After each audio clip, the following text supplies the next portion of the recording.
मेरे सभी दोस्तों को मेरा नमस्कार, जय हिंद और सत श्री अकाल। दोस्तों, आज की वीडियो में हम बात कर रहे हैं उत्तर प्रदेश के 3 प्रमुख संग्रहालयों के बारे में। लखनऊ, मथुरा और कन्नौज संग्रहालय। कौन कौन से? लखनऊ संग्रहालय, मथुरा संग्रहालय और कन्नौज संग्रहालय। दोस्तों, ये video TGT, PGT, DSSB, KVS, NVS, UGC NET और अन्य प्रतियोगी परीक्षाओं के लिए भी बहुत उपयोगी है। उत्तर प्रदेश के प्रमुख संग्रहालय। Museum of Uttar Pradesh. उत्तर प्रदेश में कला, संस्कृत, इतिहास, पुरातत्व विज्ञान, औषधि, वस्त्र, वाद्य यंत्र आदि विशिष्ट विषयों से संबंधित दुर्लभ वस्तुओं के संग्रह हेतु 70 संग्रहालयों की स्थापना की गई। कितने संग्रहालय की स्थापना की गई? 70। प्रदेश का सबसे प्राचीन संग्रहालय राजकीय संग्रहालय लखनऊ है। तो देखिए दोस्तों, एक प्रश्न यहां पर यह उठता है कि प्रदेश का सबसे प्राचीन संग्रहालय कौन सा है? तो उत्तर प्रदेश का सबसे प्राचीन संग्रहालय जो है वो राजकीय संग्रहालय लखनऊ है। कहां है? राजकीय संग्रहालय लखनऊ, जिसकी स्थापना 1853 में की गई। दूसरा प्रश्न यह हो गया, उत्तर प्रदेश का सबसे प्राचीन संग्रहालय कौन सा है? तो राजकीय संग्रहालय लखनऊ। और इसकी स्थापना कब हुई? तो इसकी स्थापना 1853 में हुई। प्रदेश के अन्य प्रमुख संग्रहालयों का विवरण इस प्रकार है। इसके अलावा लखनऊ के अलावा प्रदेश के जो अन्य प्रमुख संग्रहालय हैं उसका विवरण इस प्रकार है। उत्तर प्रदेश राज्य में लगभग 70 संग्रहालय हैं। कितने संग्रहालय हैं उत्तर प्रदेश राज्य में? 70। वे कला, संस्कृति, पुरातत्व विज्ञान, इतिहास, औषधि, वस्त्र, वाद्य यंत्र तथा अन्य विशिष्ट विषयों से संबंधित है। किससे किससे संबंधित है? कला से, संस्कृत से, पुरातत्व विज्ञान से, इतिहास से, औषधि से, वस्त्र से और वाद्य यंत्रों से। इसमें राजकीय संग्रहालय लखनऊ प्रदेश का सबसे प्राचीन संग्रहालय है, जैसा कि पहले ही बताया जा चुका है। इसकी स्थापना 1853 में की गई थी और इसकी शाखाएं लखनऊ और इलाहाबाद दोनों स्थानों में स्थित थी।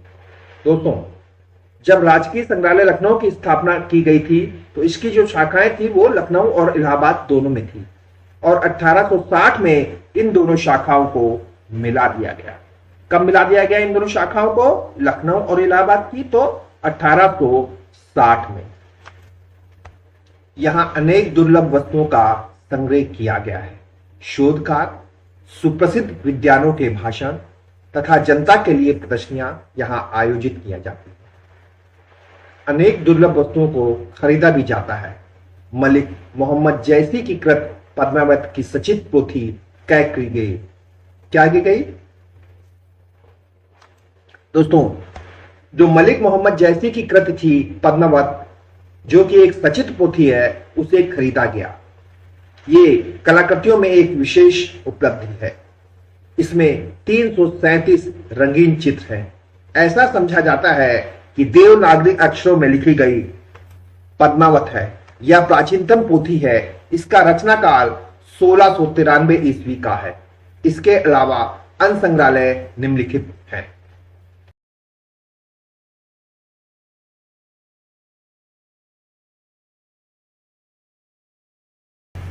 जिसमें है पहला राज्य संग्रहालय लखनऊ।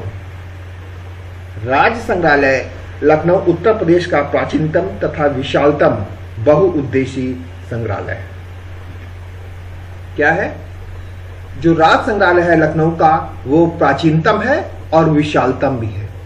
इसकी स्थापना 1863 में लखनऊ डिवीजन के तत्कालीन कमिश्नर कर्नल एबट द्वारा खींचे जाने वाली कोठी में की गई थी।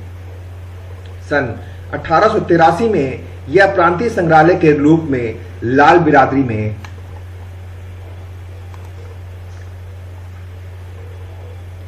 व्यवस्थित हुई। सन 1950 में इसका नाम प्रांतीय संग्रहालय के स्थान पर राज्य संग्रहालय रखा गया तथा वर्ष 1963 में नवीन भवन का निर्माण कर बनारसी बाग प्राणी उद्यान में किया गया। इस संग्रहालय के संकलन में लगभग 1 लाख से अधिक कलाकृतियां हैं, जिसमें पुरातत्व अनुभाग, चित्रकला अनुभाग,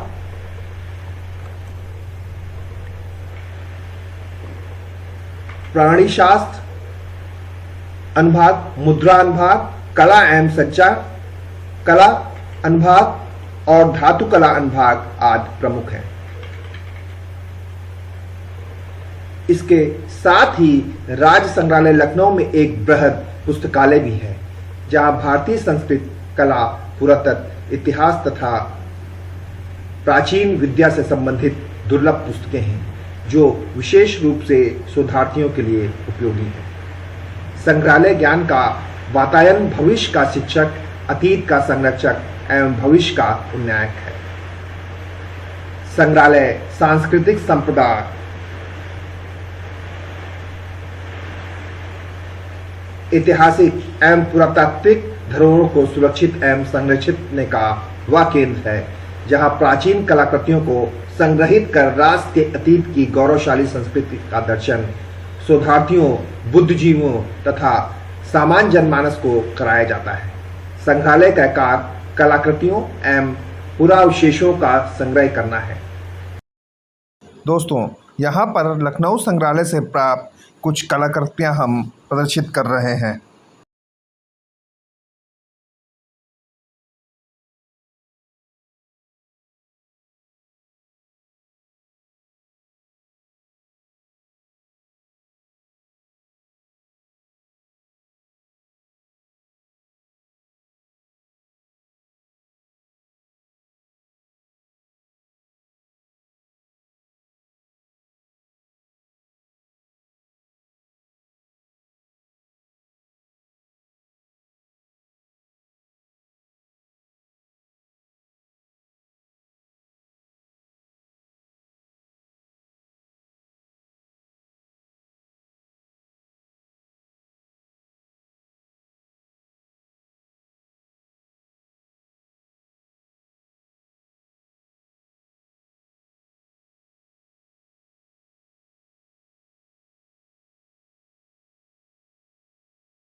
संग्रहालय है मथुरा का संग्रहालय। कौन सा है? मथुरा का संग्रहालय, म्यूजियम ऑफ मथुरा। राजकीय संग्रहालय मथुरा की स्थापना भारतीय कला के मनीषी, विद्वान, पुरातत्ववेत्ता, तत्कालीन जिलाधीश श्री F.S. ग्राउस द्वारा वर्ष 1974 ईस्वी में कचेरी के समीप कलात्मक भवन में की गई। राजकीय संग्रहालय मथुरा अपने प्रारंभ में कर्जन म्यूजियम ऑफ आर्कियोलॉजी के नाम से विख्यात रहा। वर्ष 1933 ईस्वी में संग्रहालय वर्तमान भवन में स्थानांतरित हुआ।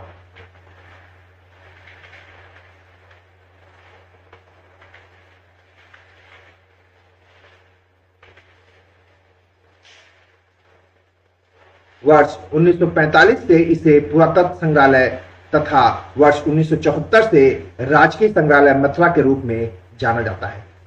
मूर्ति शिल्प में मथुरा कला शैली का स्थानीय केंद्र होने तथा प्रारंभ से ही संग्रहालय का स्वरूप मूल रूप से पुरातात्विक होने के कारण स्पष्टता संग्रहालय के संकलन में अधिक संख्या कुषाण एवं गुप्तकालीन मथुरा शैली की प्रस्तर कलाकृतियां हैं, परंतु अन्य वर्ग जैसे मृणमूर्ति, सिक्के, लघुचित्र, धातु मूर्ति, कास्ट एवं स्थानीय कला के अनेक दुर्लभ कला रत्न संग्रहित हैं, जो संस्थान के लिए गौरव स्वरूप है। मृणमूर्तियों में शुंगकालीन मातृदेवी, कामदेव फलक, गुप्तकालीन नारी व विदूषक, कार्तिक सांचे, सिक्के में बलराम अंकित, आहट मुद्राओं के सांचे, गोविंद नगर से प्राप्त निधि तथा सांग से प्राप्त सिक्के तथा कुषाण कालीन धातु मूर्तियों में कार्तिकेय, देव युगल प्रतिमा व नाग मूर्तियां, स्थानीय कला में मंदिरों की पिछवाइयां, सांझी के चित्र आदि संग्रहालय की अत्यंत मूल्यवान धरोहर है। कुषाण कालीन कनिष्क की प्रतिमा कौन सी है ये प्रतिमा? कुषाण कालीन कनिष्क की प्रतिमा है। ये सभी प्रतिमाओं की फोटो मथुरा संग्रहालय से प्राप्त हुई है।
अगला संग्रहालय है राजकीय पुरातत्व संग्रहालय Kannauj, government archaeology museum Kannauj. और इतिहास की नगरी कानकुब्ज, वर्तमान जिला कन्नौज, ईसा से 6वीं शताब्दी के उत्तरार्ध से लेकर 12वीं शताब्दी ईस्वी के अंत तक 30 भारत का महत्वपूर्ण अग्रणी नगरों में एक था। कितने?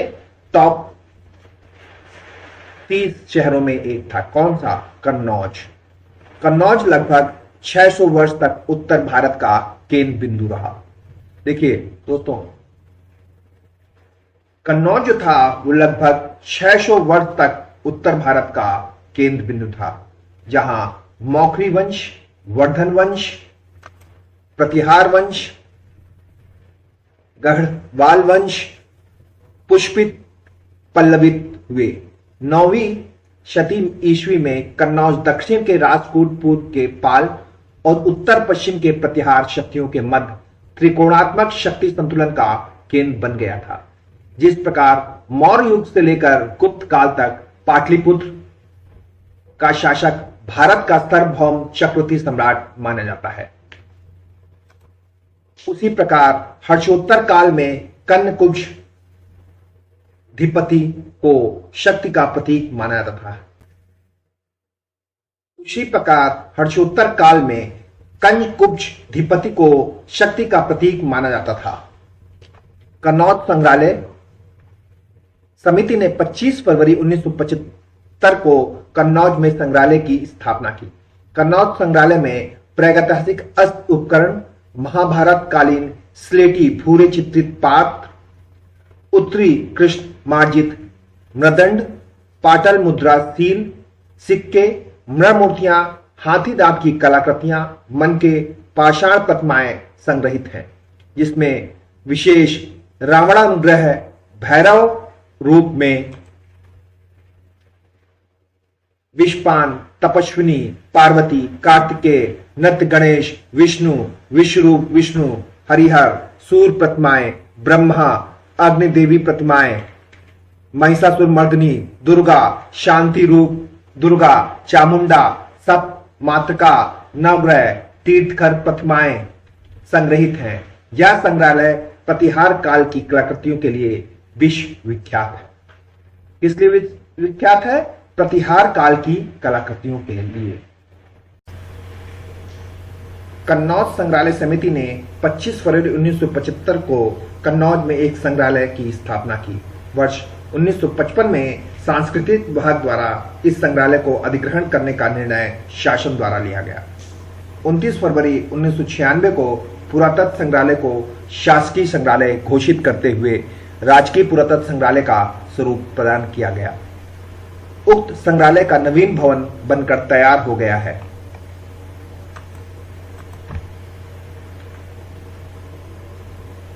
जिसमें संग्रहालय का संचालन किया जा रहा है। कन्नौज संग्रहालय से प्राप्त कुछ कलाकृतियों की आकृतियाँ।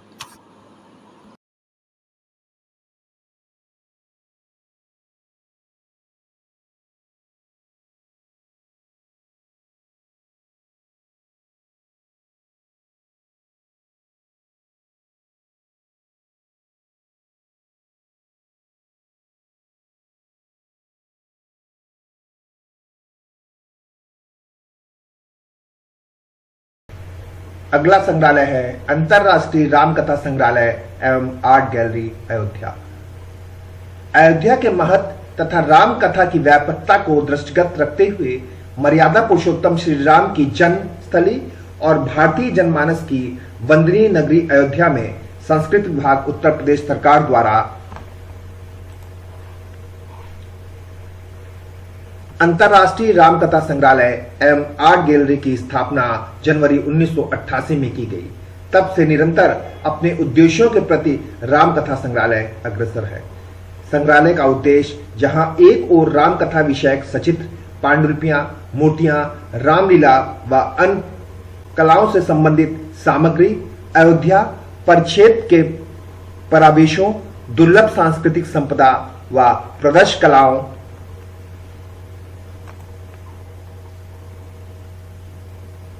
अनुकृतियां, छायाचित्रों का संकलन एवं परिवीक्षा करना, वहीं दूसरी तरफ संकलित सामग्री का वीथिकाओं में प्रदर्शन, छायाचित्रीकरण व अभिलेखीकरण तथा शैक्षिक कार्यक्रमों के अंतर्गत व्याख्यानों, गोष्ठियों, प्रतियोगिताओं व कार्यशाला तथा अस्थायी प्रदर्शनियों का आयोजन करना भी है। दोस्तों, मेरा ये वीडियो आपको कैसा लगा, इस बारे में आप अपनी राय जरूर दें। साथ ही मेरा वीडियो अगर आपको अच्छा लगा हो तो इसे लाइक, शेयर और सब्सक्राइब करें। दोस्तों, आज के वीडियो में कुछ गलतियां हो गई हैं, इसके लिए मैं आपसे क्षमा प्रार्थी हूं। धन्यवाद।